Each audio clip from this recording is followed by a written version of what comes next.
Hello friends, चलिए शुरू करते हैं। आज हम सीखेंगे। हम बना रहे हैं अब सलवार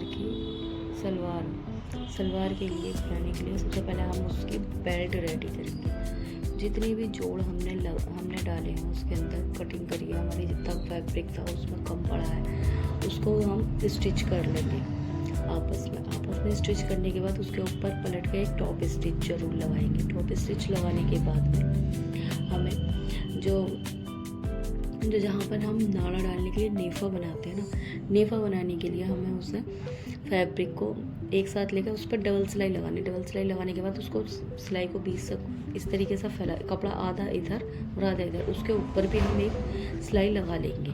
सिलाई लगाने के बाद में अब हम इसका बनाएंगे नेफा। नेफा देखिए, जैसे मैंने नेफा मोड़ के इस तरीके से तैयार कर लिया है। नेफा तैयार करने के बाद में मैं इसके ऊपर नेफे पे सिलाई लगा दूंगी चारों तरफ सिलाई लगाने के बाद में इस तरीके से मेरी बेल्ट बन के रेडी हो गई है। बेल्ट रेडी हो गई। अब हम आते हैं बेल्ट के पार्ट के ऊपर। पार्ट में जो है दो कली तो उसमें ऑलरेडी पहले से ही जुड़ी हुई है, वो मैंने कट करके अलग नहीं करी, मैं उसमें ऐसे ही रहने दूँगी। अब मैं जो एक साइड की जो कली बची है ना, उसमें एक साइड की कली उसके अंदर जोड़ रही है, उसको पकड़ के देख के उल्टे सीधे देख के सही से इस तरीके से रख के और मैं इस पर इसकी कली जोड़ लूँगी। एक कली जोड़ ली है, अब फिर मैं दूसरी कली जोड़ लूँगी। कली जोड़ने के बाद में मैं सलवार को एक साथ रखूँगी। एक साथ रखने के बाद जो अनइवन फैब्रिक होगा उसको हम कट कर लेंगे। सही से दोनों लेयर एक साथ रख के हम देख लेंगे कोई छोटा बड़ा तो नहीं है, छोटा बड़ा नहीं है। उसके बाद में हमें इसके साइड के आसन स्टिच करने। आसन पहले आसन को दूसरे आसन से मिलाते हुए इस तरीके से हम इस पर डबल सिलाई लगा लेंगे। डबल सिलाई लगाने के बाद में हमारे आसन स्टिच हो चुके हैं। अब हम चलते हैं, बेल्ट लेंगे हम। बेल्ट को हमें सीधा रखना है और सीधी ही सलवार जो हमने कली जिसमें जोड़ी है उसको भी सीधा रखना है। जहाँ पे हमने आसन स्टिच करना है पीछे की साइड हम उसमें 2 घूम डालेंगे, एक इधर की साइड में एक इधर, कुछ ज़्यादा बड़े नहीं, छोटे मीडियम घूम डाल देंगे।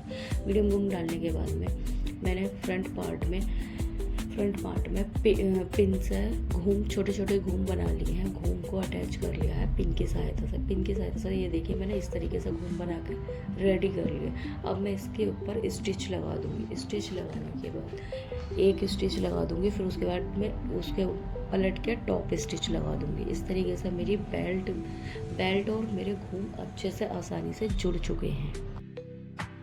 घूम बन के रेडी हो गए। अब हम इसके पोंचे के लिए आते हैं। पोंचे के लिए मैंने पोंचा पट्टी ली है 3 इंच चौड़ी पोंचा पट्टी लेकर, जो मैं दिखा नहीं पाई हूँ वीडियो में क्योंकि अनफॉर्चुनेटली मैं वीडियो बना उस टाइम पर शूट नहीं कर पाई, तो मैं आपको बता देती हूँ किस तरीके से हमें रेडी करना है। प्लेन सलवार से बचे हुआ मैंने कपड़ा लिया है, कुर्ती का कपड़ा लिया है। एक्चुअली मैंने सलवार का कपड़ा बचा नहीं था, इसलिए मैंने कुर्ती का कपड़ा लेकर 3 इंच की लंबाई, चौड़ाई उसकी 3 इंच और लंबाई मैंने अपनी उसके मोरी के अकॉर्डिंग, मुझे मोरी 6 इंच तैयार करनी है तो उसके अकॉर्डिंग मैंने 2 इंच एक्स्ट्रा 8 इंच ली है। 8 8 16 इंच का वो लेकर पट्टी और एक फैब्रिक पे चिपका दी है। चिपकाने के बाद में थोड़ा साइड से ऊपर की साइड से उसको अंदर को फोल्ड करके उस पर सिलाई लगा दी और नीचे की साइड का फैब्रिक मैंने सलवार की मोरी का कपड़ा लेकर और वो पोंचा पट्टी लेकर दोनों को एक साथ करके सलवार रखी मैंने सीधी और पोंचा पट्टी रखी मैंने उल्टी।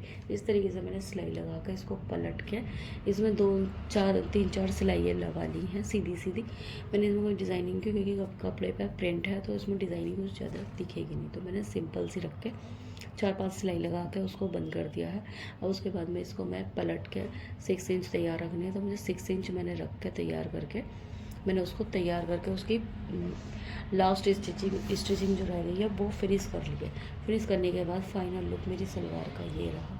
मैं आपको शो कर रही हूँ, ये देखिए इस तरीके से मेरी सलवार की स्टिचिंग हो गई है। पसंद आए लाइक करें, सब्सक्राइब करें। Thank you for watching.